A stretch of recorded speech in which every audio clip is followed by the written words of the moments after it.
Okay, so I'm going to show you how you can save people to lists when they answer questions or click buttons in the broadcasts that you send out to your customers over Facebook Messenger using Octane AI.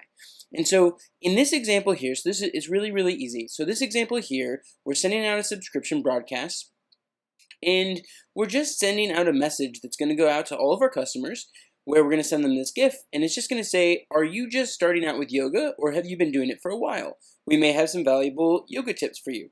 And then it's going to let people say whether they're a beginner or whether they do a lot of yoga.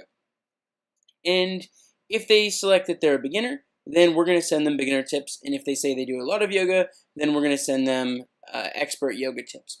But what would be really amazing, and this is something we can do, is if when someone answers this question, whether they're a beginner or whether they do a lot of yoga, we could actually save that information so that we could start building up our list of which of our customers are beginners and which ones are experts. Because then in the future, we can send those people special messages or pieces of content or promotions depending on what list they're in.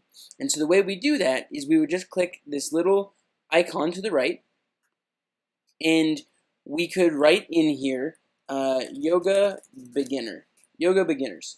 And so we're going to say new list, and then now anyone who selects I'm a beginner when this goes out will be added to the yoga beginners list. And you can add people to the yoga beginners list in other parts of Octane AI from now on. This doesn't have to be the only place you gather them from. Let's go to I do a lot of yoga. We'll change this to yoga experts. New list. Cool. So awesome. So it's that easy. So now when we send this out, anyone who selects I'm a beginner will go in the I'm a beginner list, and anyone who selects I do a lot of yoga will go into the yoga experts list.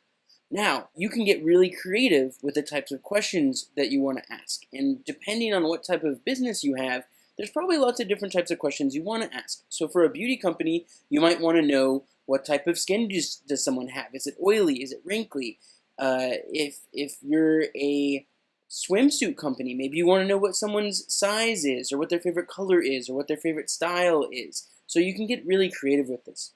Another way to use it is when you put in these buttons. And so these buttons are linking to websites. This is going to beginner tips, and this one is going just to the main store website, yoga212.com. What if we wanted to make a list of all the people who showed interest in beginner tips? Because those people are obviously very, very engaged with us, and we might want to follow up with them later. We can also add them to a list, which we could create here, or shop Yoga 212. People who click this button are obviously very interested, or at least showing a lot of interest in shopping on our website. So we probably want to add these people to a list that is for people we know that are interested in shopping with us. So we'll click here, and we already have one of these lists because we've been using it elsewhere in our Octane AI bot. So I'm going to check this, and that's it. From now on, anyone who clicks this button after I send out this broadcast will be added to the people interested in shopping list. And in the future, if I wanted to send just the people who are interested in shopping a new special promotion to reward them, or because I think that they're going to convert the best, I can do that. And so that's it. That's how you can use lists in broadcasts. There's almost an infinite number of ways you can do it, and it enables a lot of really amazing and interesting campaigns.